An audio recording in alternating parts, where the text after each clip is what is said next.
So welcome back, guys. My name is Amlan, and in today's Make Knowledge Free campaign, we go about looking at how you can use PhonePe to transfer money online to someone who does not have a PhonePe account. Now we have seen this using Google Pay, how it's done.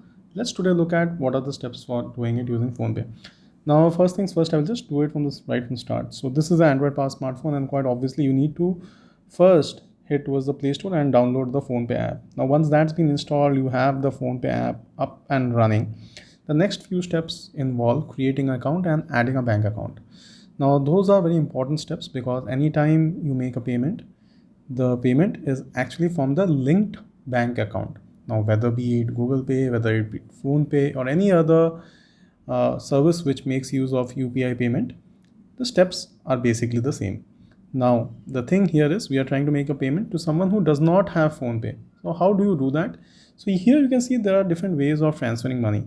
If I'm using the way of contact, it means the contact has PhonePe with him. But if it's to his bank account directly, this actually means he does not necessarily need to have a PhonePe account. So we need to simply add his bank account. Click on add bank account. Now you need to ask him which bank does he hold his account with. So in my case, he happens to hold it with ICICI.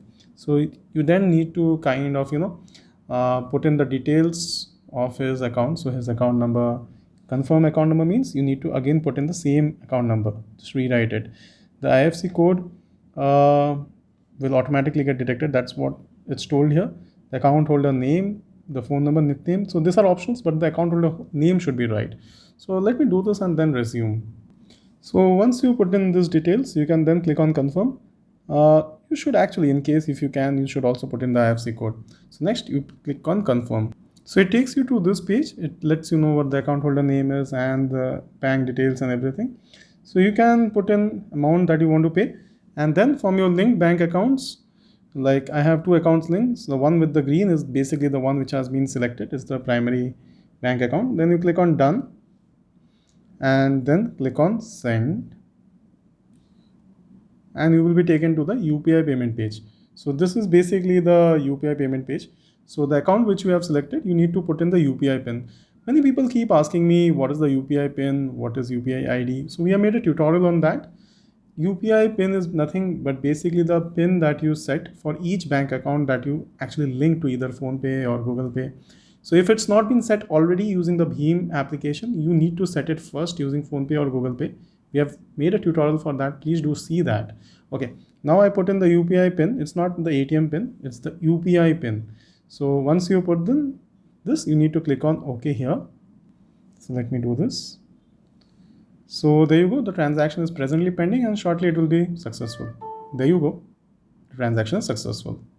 So hopefully this helps. If you now understand this, you now know how to transfer money using PhonePe to someone who may not be having PhonePe. And the steps are very simple. Simply ask the person whom you want to send money to for his account name, his account details, that is his account number. And I was just seeing whether you can put in the IFSC code. Actually, it was not editable. So just small correction. So hopefully this helps. Please do share this with your friends, colleagues, near dear ones. Sending money, transferring money online happens to be a quite hassle, quite troublesome thing for elders, especially senior citizens. So something like this can really help them, especially villagers, rural areas. They may really be benefited from such tutorials. So please do share this with people whom you think can be benefited. Put it on social media, WhatsApp, Facebook, Twitter, all those things. And yeah, please use the comment section to let me know what you think of the video. Which all other basic applications are you all struggling with? Please let me know. Please do subscribe to the channel. Let's create a bond, and hopefully we make tutorials for all of you. Thank you.